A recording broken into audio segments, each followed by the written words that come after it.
Are you ready for this? We're getting ready to make Yucca breakfast muffins. Stay tuned. Good morning, everyone. Welcome to Tiny Kitchen, Big Flavor. I'm bringing you in because I'm going to be making some Yucca breakfast muffin, if you will. What I have here is some Yucca that I parboiled yesterday, just enough. And then what I'm doing now is I'm just putting it through the grater, as you see me do here. All right, guys, so we are back. I have finished shredding my yucca, which is cassava. And I added just a tiny bit of grapeseed oil to it and a tiny bit of salt. Not too much, because I'm going to be adding feta. And as we know, feta is salty, so that's why I don't want to add too much.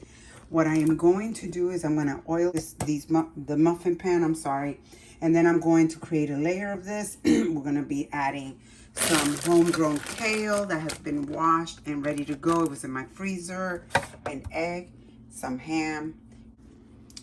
Okay, guys, so I got just enough for about 10 of them, and that's fine. I'm going to go ahead and start mounting. I'm going to put first a tiny bit of the feta on top. Make sure you crumble it a little bit like I'm doing here. And then I'm going to add my egg. And then I'll add so egg is going in just so that you can see. Then I'm going to add a little bit of my kale. Not too much. Like so.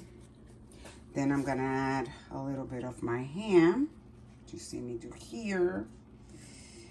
And maybe a little bit more cheese. Like so. Not too much. And that's all. And then I'm going to bake them. I'm going to go ahead and assemble all these, and I'll bring you back. Okay, now that they're all loaded, I'm going to put them in the oven for about 15 minutes at 350 degrees.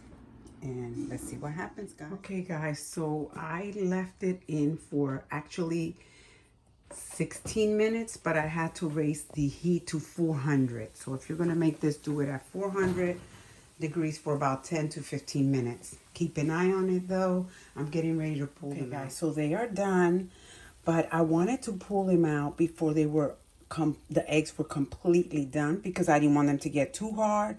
So they're like medium well done, I guess you might say. They will continue to cook because this is hot, and then I'll bring you back once they cool so we can try them out. What I like about this is that you can freeze them and, you know, already have them ready to go. But anyway, I will bring you back in a minute and show you what it looks like once it's cooled down. And here you have it, guys. It is done. The only thing I will suggest is that you add a little bit more oil to the bottom of your pan so it doesn't stick, because that's what happened. It got stuck, as you can see. So if you add a little bit more, be a little bit more liberal with the oil, it probably won't get stuck. But in any case, this is the end result. It tastes amazing. You can add a little bit of hot sauce if you so choose to give it that extra spice. And anyway, guys, if you like this video, you know what to do. Subscribe to my channel. Don't forget to give it a thumbs up, because it helps my channel grow. And have a wonderful day. Thank you.